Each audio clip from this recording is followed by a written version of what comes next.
Okay guys, the last video I'm gonna do today, but I want to do it before my second semester starts because I'm just gonna take semester one and put it out of my head as far as all the emotions I went through.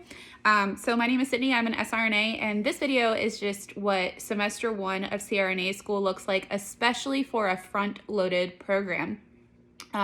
Specific to my front-loaded program, but at least it gives you an overview of what a front-loaded program looks like, and it probably looks very similar to the programs that are integrated as well.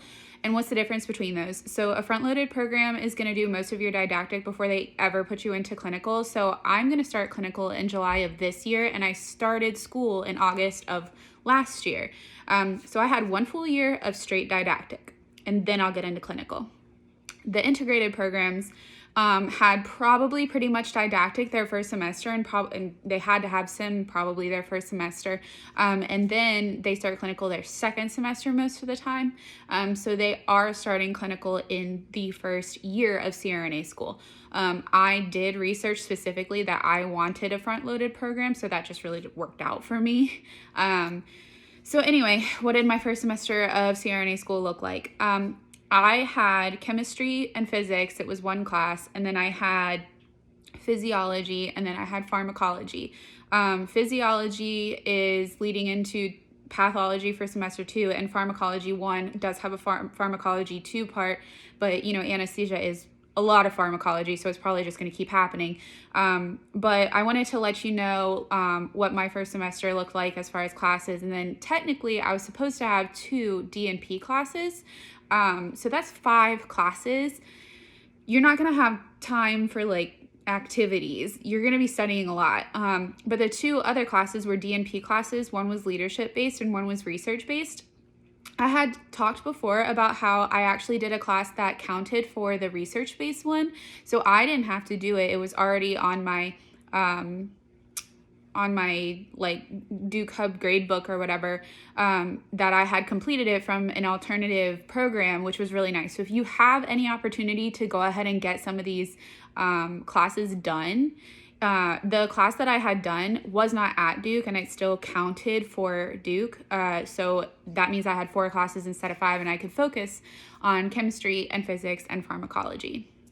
So what did a typical day look like for me? So pharmacology was 3 hours on a Monday, and then I had journal club after. So for 3 hours on Monday, we were in class. This is not for everybody. We get COVID tested a lot, and we're very, very careful, and we all want to be in class, so we don't really take the risk of going to do extracurricular activities. We just really want to be in class learning. So we did go to class, and then we had journal club. Journal club is when students from the classes above us most of the time have researched a topic to educate us on. I believe a lot of MD schools do that, so I really appreciate that we do it. I'll have to do that in the 2nd or 3rd year.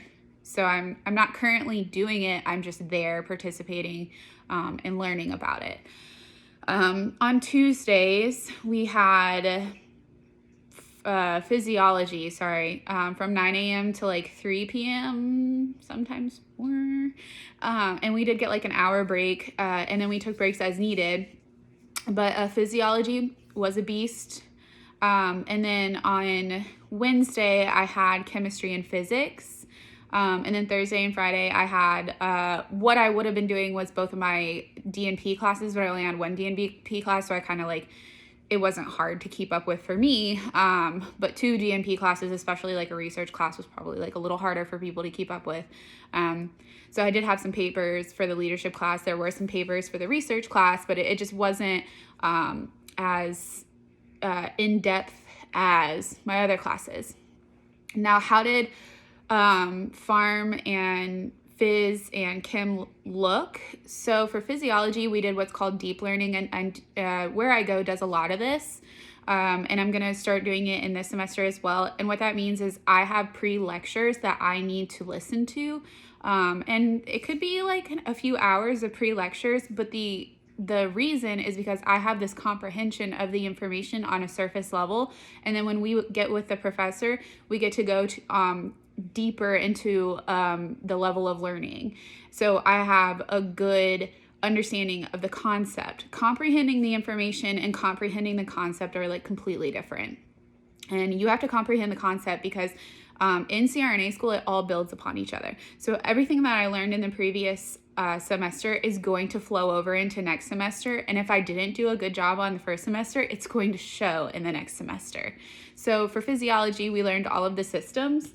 I actually have my binder right here so you can kind of see the thickness right here.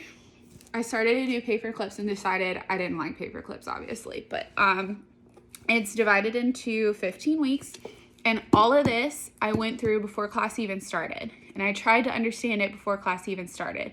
And then if I wasn't getting it and I maybe read, not everybody reads, but I have to read. Some people say go by the PowerPoints only and you'll be okay, but I have to like read, go to the PowerPoints. Then we had a lecture on it. And from 9 to 3 was a lecture. It ended up being like about 4 hours of content that we could go over. And that lecture is always recorded. So you have your pre-lectures, you have your recorded lecture. It is true that you take about 3 times to listen to the recorded lecture from class where people are asking questions and everything to really comprehend the information. So if you could fathom the amount of time it takes to just listen to these lectures, and you can't like exercise and listen to the lecture, you really have to listen to the lecture. Unfortunately, that means there's a lot of time of you sitting on your butt. It's going to be flat at some point. I'm sure my butt's already flat. That is what it is. Worth it. Anyway, so for preparing for class, that means that I had to listen to the pre-lectures the week before, and then I had to listen to the lecture at least once that week, that after the Tuesday lecture of like phys, to comprehend the information. And then when the exam was coming around, that's like maybe a week and a half before, I would listen to the lecture a third time. And by then I would at least be able to build upon the concept enough, because the tests were not always, they're not objective. These tests are taking a concept and asking you to be able to apply it with circumstances involved.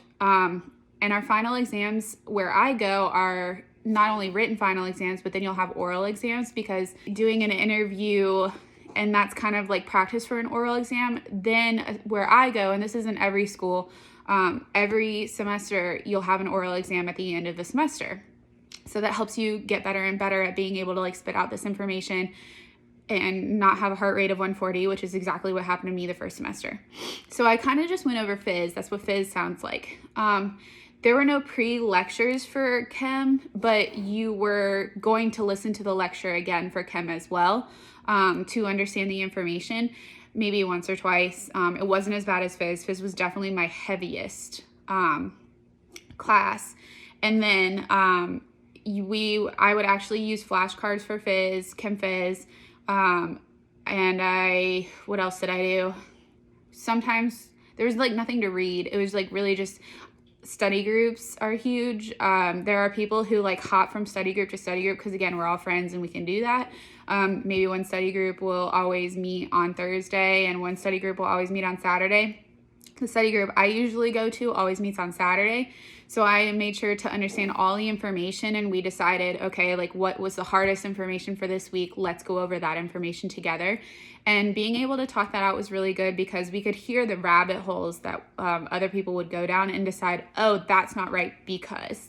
And that's when your clinical experience kind of helps you.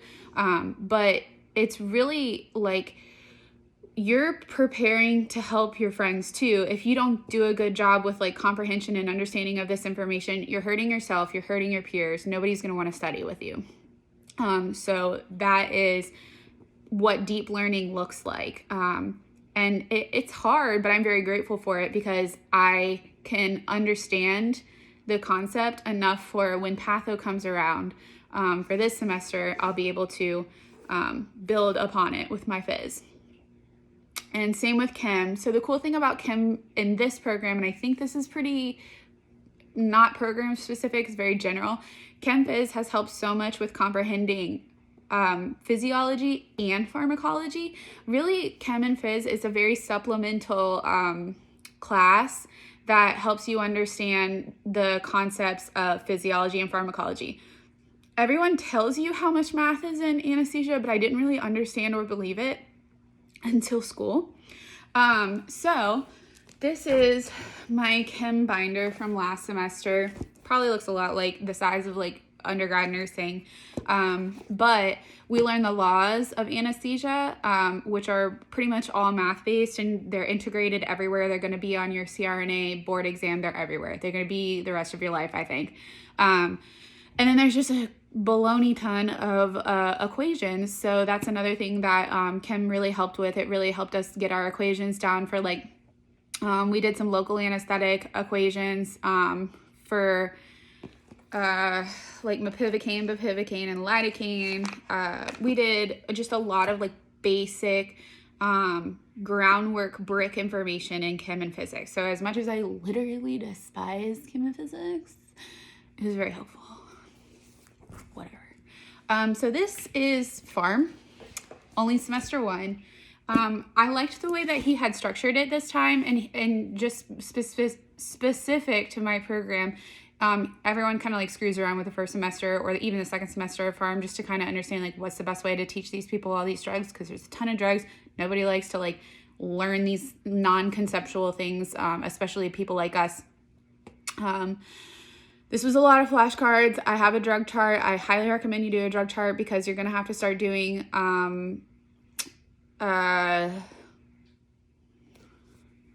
sorry, I forgot the word, care plan. You're going to have to start doing care plans again, just like you did in undergrad. So if you create a drug chart from semester 1 and you keep doing it, as many drugs as you're going to learn, you put it on the drug chart. I think that's a really good idea.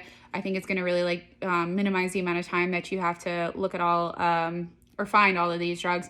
And also something that they had mentioned to us in our orientation for this semester, and I think it's really pertinent, and I did it last semester, and I think it helped a lot, is you need to take the time to go over your drugs like at least like an hour a week or something like that, because this is the rest of your life, like I said, and you need to understand these drugs, remember these drugs, you're going to be giving these drugs, you're going to be tested on these drugs, you're going to be pimped for these drugs, you need to understand the drugs. So this again is my binder, and he did it from the beginning of induction onto the anesthesia gases.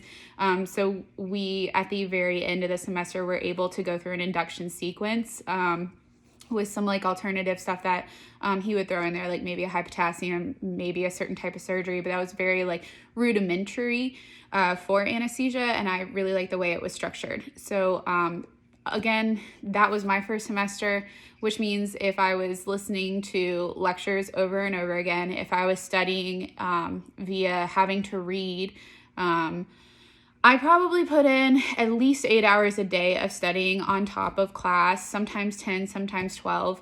I absolutely tripled in study time versus class time. We have like a log that we need to keep, and I'm triple the amount of study time by far. But you have to exercise. It really minimized the amount of breakdowns I had. Everybody has them. Don't feel bad. You have to group study. It's very important. You have to keep on top of everything. And I'll let you know how my second semester is going. So that's going to be the whole point of following me through my semester. So if you guys have any suggestions, if there's anything you want to learn, if there's anything you want to know, again, my name is Sydney. I'm an CRNA, and I'm so excited to help you.